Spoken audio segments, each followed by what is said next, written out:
शुएब अख्तर का कहना है कि आज एक बड़ा दिन, बड़ा मैच और बड़ा मुकाबला होने जा रहा है, इंडिया वर्सेस पाकिस्तान। और सबको पता है कि इंडिया स्ट्रांग साइड है, बड़े बैट्समैन उनके पास हैं।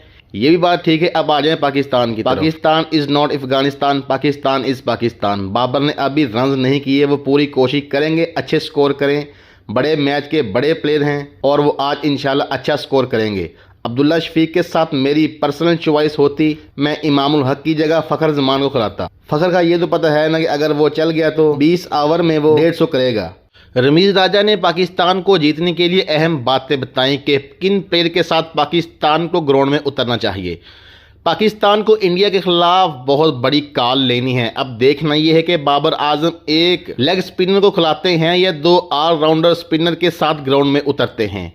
पाकिस्तान ने भारत को हराना है तो ये बहुत बड़ा डिसीजन लेना होगा। इंडिया की बहुत बड़ी बैटिंग लाइन है। जिस तरह की इंडिया की मौजूदा वक्त में बैटिंग चल रही है और जिस तरह पाकिस्तान की फ्लॉप बॉलिंग चल रही है, 350 स्कोर बन रहा है, तो प्लेयरों को चेज करने के लिए इंतहाई मुश्किल हो सकती है।